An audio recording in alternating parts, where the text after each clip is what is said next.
সকালবেলা ঘুম থেকে উঠে চোখ খুলতে না খুলতে দেখি সূর্যের গায়ে চকচকা রোদ। এত পরিমাণে রোদ পড়েছে, আমার ঘরের ভিতর রোদ ঢুকে যায়, কারণ আমাদের ঘরের তো চারি সাইডে জানলা এখনও লাগানো হয়নি। তো ঘরের ভিতর রোদ ঢুকে গেছে। ঘুম থেকে উঠেই বাইরের দিকে তাকিয়ে দেখি বাইরে রোদের আলোটা মুখে পড়েছে। আর এত পরিমাণে গরম, কী যে বলবো, রাত্রে তো ঘুমই হয়নি। আর আজকে দেখো আমাদের সেই দশা, আজকে তো গুরু দশার আজকে 10 দিন হলো। তো আমাদের সব কাচাকুচি আজকে, তো সব কিছু জামাকাপড় বের করা হয়ে গেছে। তো এগুলো কাচাকুচি করব, এখানে সব আমার ঘরের আর এগুলো মায়ের ঘরের। তো সব কিছু কাচাকুচি করব। সকালে রান্নাবান্না এখনও কিছুই হয়নি। তো দেখা যাক এগুলো কাচাকুচি করে নেবো নাকি রান্নাটাকে করে নেবো, সেটা এখন বলতে পারছি না। তো মা তো বাড়িতে নেই, গেছে দোকানে সার্ফ আনতে। তো দোকান থেকে আসুক, তারপরে দেখা যাবে যে কী রান্না করব, বা আগে কাচবো নাকি সেটা আমি বলতে পারছি না এখনও, বা আগে রান্না করব নাকি কাচাকুচি করে নেবো। তো যাই হোক, সেটা পরে বলছি। আর এদিকে দেখো আমি চলে এসে আমাদের ঘরের এই সাইডটা, সে বাগানে। তো এদিকে দেখো বাগানে যে এত পরিমাণে হাওয়া থাকতো আগে, এখন আর সে হাওয়াটা নেই। আর এই বাগানে এসে বসে থাকতাম। আর এইখানে দেখো তোমাদের দাদাভাই এখানে কিছু পুঁই শাকের চারা দিয়েছে। তো পুঁই শাক হয়েছে, সেই চারাগুলো তোমাদের একটু দেখালাম। এখানে পুঁই শাকের চারাগুলো একটু বড় হবে, তারপরে পুঁই শাকের চারাগুলো আলাদা আলাদা করে নিয়ে বসানো হবে। তো হ্যালো এভরিওয়ান, কেমন আছো তোমরা সবাই? আশা করছি ভালো আছো। যে যেখানে আছো সুস্থ আছো, তোমাদের আশীর্বাদ আর ভালোবাসায় আমরাও খুব ভালোই আছি।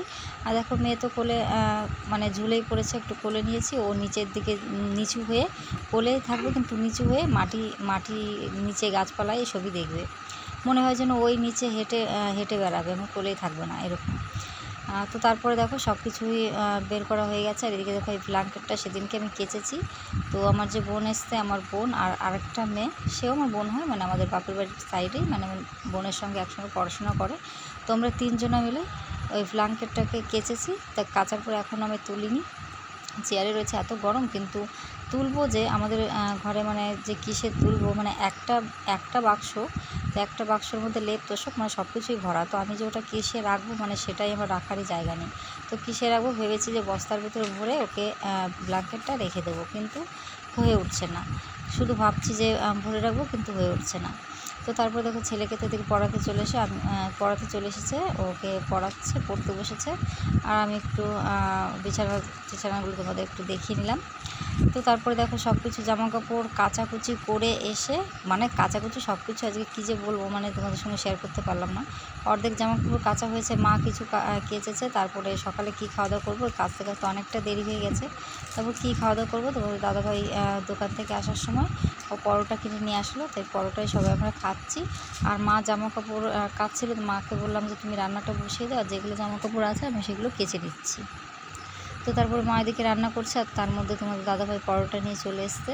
ও দোকানে ছিল, দোকান থেকে আবার গিয়ে পরোটা নিয়ে চলে এসে, তো সেটা এখন খাবো। আর দেখো এখানে আমার নখগুলো তোমাকে দেখাচ্ছিলাম, তোমাদের জামাকাপড় কাচতে কাচতে নখগুলো পুরো ব্যথা হয়ে গেছে, মনে হচ্ছে ক্ষয় হয়ে গেছে নখগুলো।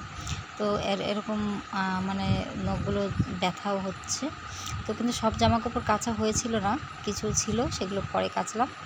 তো দেখো তারপরে চলে আসলাম পুরো দুপুরবেলায়। তো দুপুরবেলায় এখন রান্না হয়েছে কী সেটা তোমাদের সঙ্গে শেয়ার করছি। তো এটা মাই রান্না করেছে, পটল ভাপা করেছে। এটা হচ্ছে আমাদের জমির পটল, তো পটল ভাপা করেছে। আর এখানে সয়াবিন, আলু কুমড়ো দিয়ে করেছে, কারণ আজকের দিনটা নিরামিষ দিয়ে শেষ করব।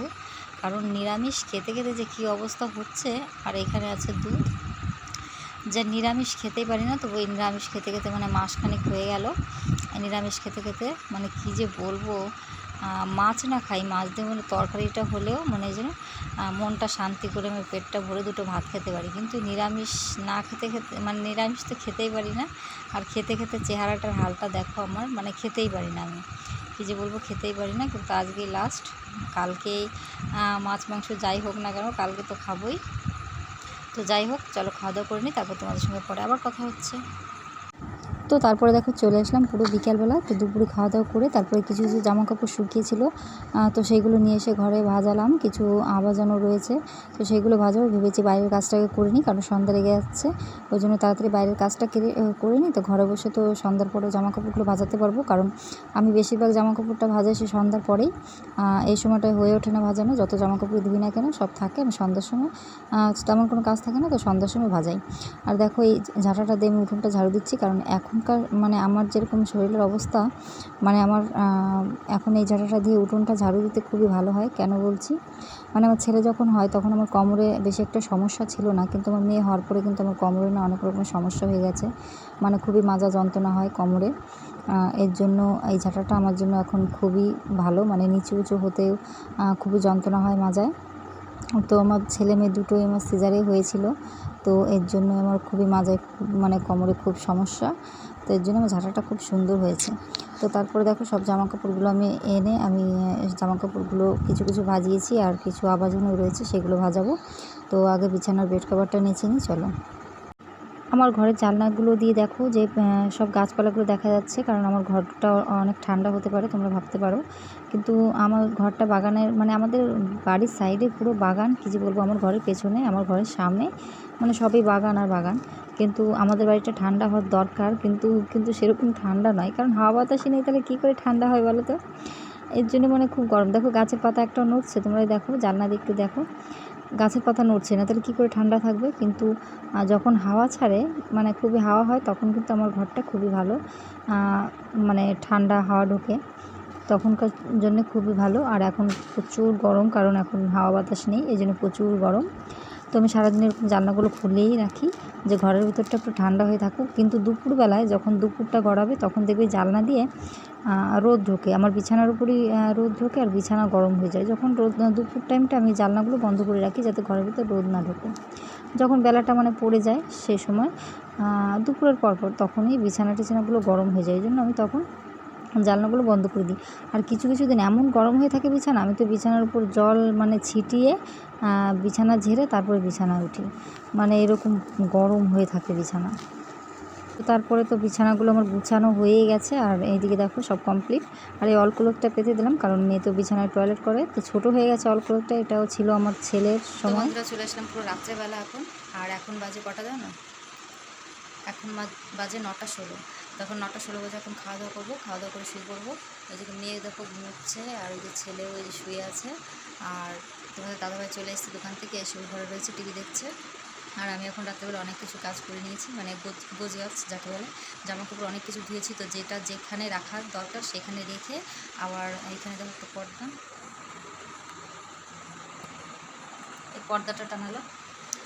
এই পর্দাটা কিন্তু আমি নিজে বানিয়েছি জানো, মানে এটা আমারই একটা শাড়ি ছিল, তো আমার একটা শাড়ি কেটে আমি দরজার মানে ঘরের এখনও দরজা লাগানো হয়নি, তো ওই জন্য একটা শাড়ি কেটে আমি নিজে দরজার পর্দাটা বানিয়েছিলাম। মানে আমার সব ঘরে, এই ঘরেও আছে, আর ওই পাশের দুটো মার ঘরে, তারপরে হচ্ছে ওই পাশে আমার ঠাকুর ঘরে শুধু একটা রুমে আমি মানে দিইনি। এই ঘরটা আমার সবসময় ঢোকা পড়ে না, ওই জন্য আমি এই ঘরে দিইনি, যে ঘরে মানে আমরা শুই থাকি, তো সেই 3টে ঘরে পর্দা দিয়েছি, মানে নিজের শাড়ি কেটে আমি বানিয়েছি। আর আর কি বলবো, আর এখানে দেখো জামা কাপড় সব ভাজালাম, আর যেটা যেখানে রাখার দরকার সেটা সেখানে রেখেছি। আর তোমার দাদাভাই চলে এসেছে, এখন খাওয়া দাওয়া করবো। ছেলে মনে হচ্ছে ঘুমিয়ে পড়েছে, এখন ওকে আমি তুলবো, ওকে তুলে ওকে খাওয়াবো, তারপর নিজে খাবো, খাওয়া দাওয়া করে শুয়ে পড়বো। তো এখন আর রাত্রে তেমন কিছু দেখানোর কিছুই নেই, আর কি বলবো। তো আমি ভিডিওটা এখানে শেষ করছি, যদি ভালো লাগে তাহলে অবশ্যই একটা লাইক কমেন্ট শেয়ার করে দিও, আমার পাশে থেকে।